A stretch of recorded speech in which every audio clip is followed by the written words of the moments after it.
Good morning everyone. Ngasi reading sidene ngasi numitida kari thorakpa yaba khotpa adudugi card ki mating na hai tare ko kari tawjaba yaba kari thengnarkadobodi ngakthok saba yaba haibido yengminnase ado ai card se ahum khak ko sajarake ko sidagi khanbiro 1 2 3 khanbiro ko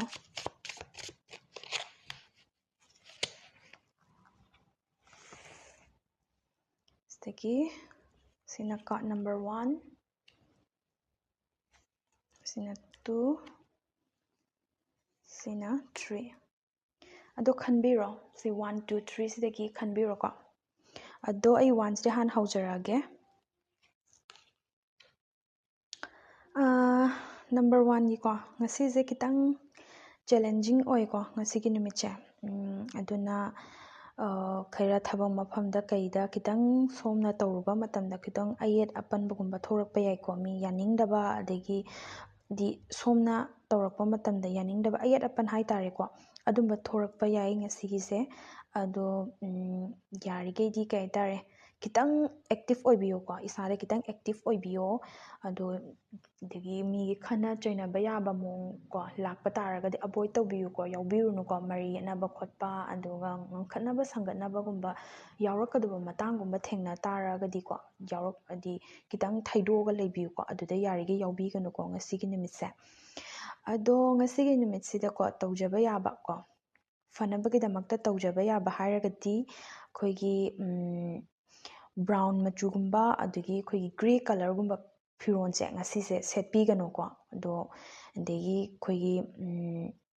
khoigi street dog gumba leidana ko adumbadasu kitang achapot keigumba ma manga tara piba achapot ama pijaramba yai ko kitang thadok piramba pijabiramba yai ko ado sina card number 1 gi leire khanba mi aduga 2 gi se amu yengjarage card number 2 gi singdi ko yam phaba oi ngasigi numitse yamna harauba yamna nungaiba pukning yam penjaba numit oi ko ngasi se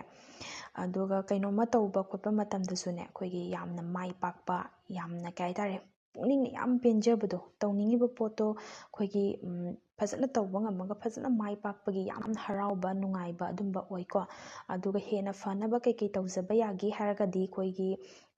fironje machu amekta setpadi yai apamba adubu black khatangdi setpiganu ko ngasigi numitse aduga khoigi ithak thongba adegi khoigi babagumba kitang moida respect pibibada ko amuke hena phaba numit oyu haiba oi ngasigi numitse ko mathangi sina khoigi card ahum suba khanba mi singi hai tare ko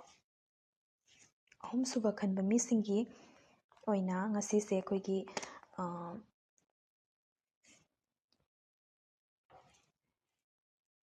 ngasigi numitse yamna afaba oi ko khoigi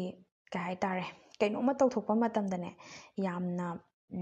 mai pakpa numit oi ko ngasigi numitse kainoma thaba ama tawba matamdasu khoina leadership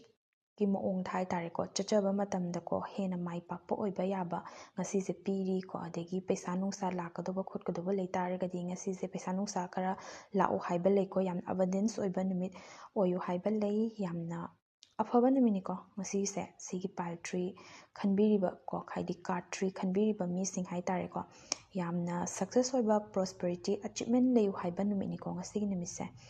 yam phai ado ngasigi numitse amuke hena fanaba ko hai taragadi kai tawjaba yagi hairagadi khoigi